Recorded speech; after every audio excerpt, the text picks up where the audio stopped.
Қайырлы күн, менің каналыма қош келдіңіздер. Бүгін сіздердің назарларыңызға бауырды шашлык сияқты оңай және дәмді етіп қуырудың рецептісін көрсеткім келіп отыр.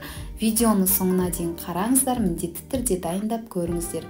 Ең алдымен бауырымызды жақсылап отырып жуып алдым және де сыртқы пленкасын алып тастайтын боламын. Мендегі бауыр сиырдың бауыры, кез келген бауырды пайдалануға болады. Бұл өздеріңіздің қалауларыңызда. Дәл осылай пленкасын екі жағынан да алып тастаған дұрыс.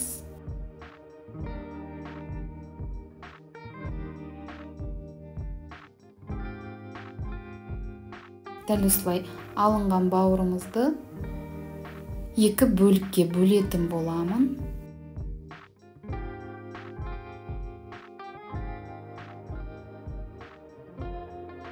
Және де мен осы бауырдың бір бөлігін ғана қуырамын.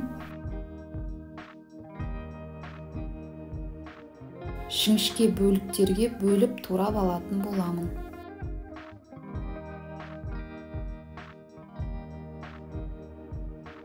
Дәл осылай жұқалығы осындай. Және бауырды барынша үлкен бөліктерге бөліп турауға кеңес беремін, себебі қуыру барысында екі есеге бауырымыз кішірейіп қалатын болады. Сол себепті үлкен бөліктерге бөлуге кеңес беремін. Дәл осындай бөліктерге бөлген дұрыс.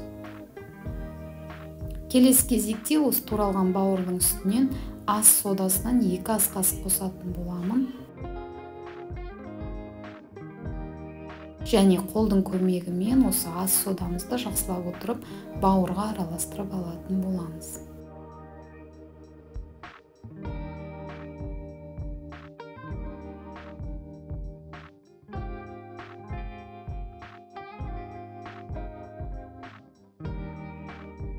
Дәл осылай пайда болды бауырымыз.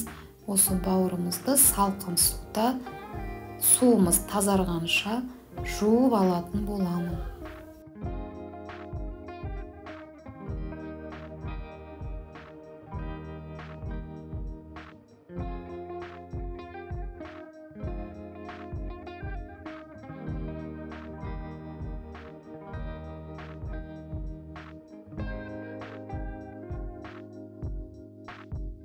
Дәл осылай суымыз тазарып шыққанша жудым.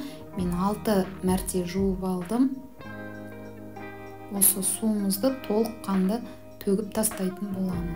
Және су төгілгеннен көріп тұрғандарыңыздай бауырда әлі де су бар. Сол себепті артық суынан арылу үшін осындай қағаз салфеткамыздың үстіне бауырды дізіп алатын боламын. Және де бірден қайтадан жинап алатын боламын.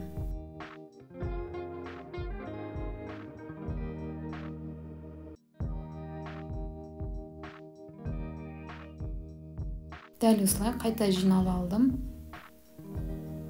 Және үстінен татымына қарай қара бұрыш және тұз қостым. Осы қоспамызды жақсылап отырып араластырып алатын боламын.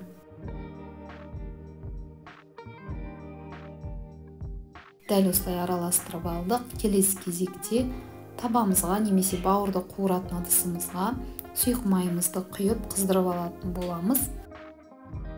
Біздің майымыз қызғанша осы бауырларымызды ұнға матырып алатын боламын.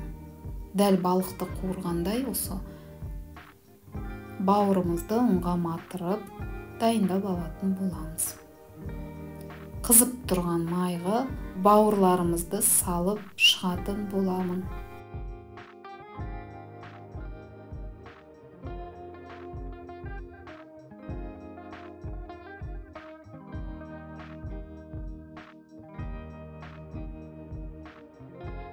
Және бірден келесі бетіне аударамын. Орташа отта әр жағын 2-3 минуттан ғана қуырып алатын боламыз. Ұзақ қуырудың қажеті жоқ. Біздің бауырымыз сырты қытырлақ және ішінде өте жұмсақ болғаны дұрыс.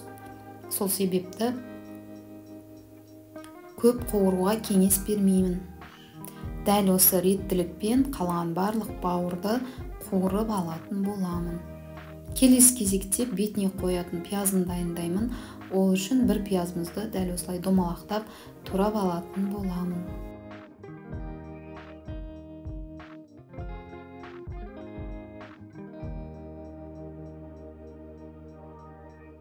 Және де ыдысымызға салып, үстінен кішкене қызыл бұрыш және қара бұрыш, паприка қосып, қақпағын жауып, жақсылап отырып араластырып аламын. Осымен біздің өте керемет дәл шашлык сияқты болып піскен бауырымыз дайын. Түскі асқа дайындап дәл осылай ұсынсаңыздар болады. Өте дәмді деп айтқым келеді. Міндетті түрде жасап көруге кеңес беремін. Менің видеом сіздерге ұнаған болса, каналыма тіркеліп, лайк басып, комментарийға жаза кетіңіздер. Қоңырауша белгісін басып қоюды ұмытпаңыздар. Сіздермен бірге болған Мақпал Ерболатқызы. Келесі рецептте кездескенше сау болыңыздар.